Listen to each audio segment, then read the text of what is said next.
A las buenas no va a pasar nada, y así ha ocurrido en la historia de la humanidad.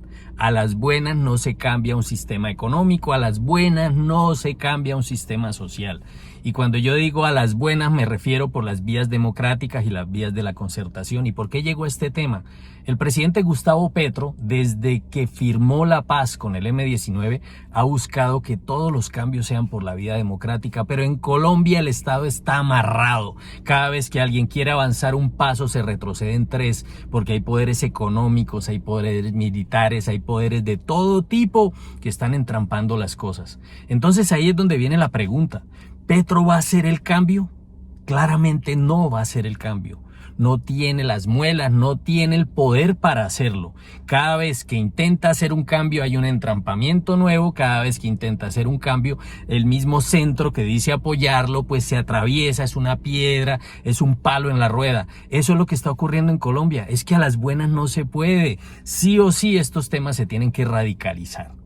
Y cuando le digo radicalizar, quiero que le quite usted ese concepto de bueno o malo a esto, porque para unas personas puede ser bueno, para otros malo. Y yo no soy quien para hacer una discusión de la ética y la moral en la política y en las acciones que hagan las personas que están en medio de todo esto. Pero le voy a dar unos ejemplos muy cercanos.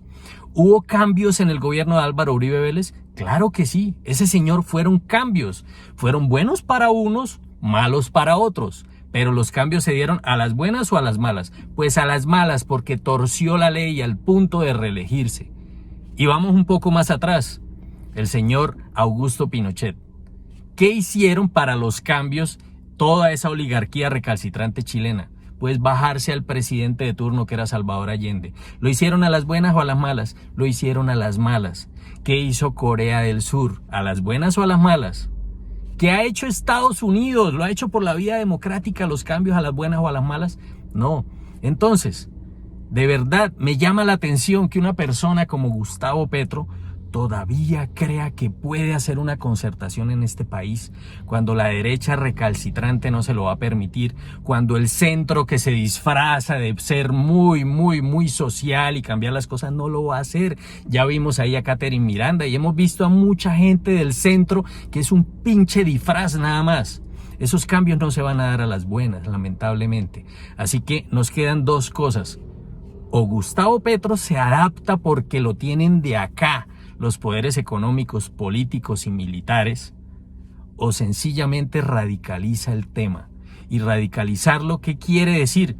Que va a correr un riesgo muy grande, porque acá esos poderes son capaces de bajárselo, acá esos poderes son capaces de crear una guerra civil. Entonces, ¿cuál es el punto? ¿A dónde vamos a llegar? No sé. Pero de verdad, confío en el presidente Gustavo Petro, porque es una persona que tiene todo el conocimiento para sacar un país adelante. Pero empieza uno a ver los entrampamientos, la gente de la que se está rodeando, que fue necesario, sí, porque si no, no había llegado por la vía democrática a la presidencia. No había llegado, pero llegó. Ahora que llegó, ¿qué pasa? Se le tuerce el uno, se le tuerce el otro. El Partido Verde, el mismo miembro del Partido Verde le dicen esta reforma sí, esta reforma no, y lo tienen de acá, de acá. Gobernar es supremamente complicado, y así como él quiere hacerlo, a las buenas es muchísimo más difícil. Revise usted en la historia y cuénteme acá en los comentarios si sabe de algún cambio económico, social, político en algún país que haya sido contundente y que haya logrado por la vía democrática, por una vida tranquila de la concertación. Y se va a dar cuenta que no es así. Pero espero esos comentarios, cuéntemelo ahí por favor.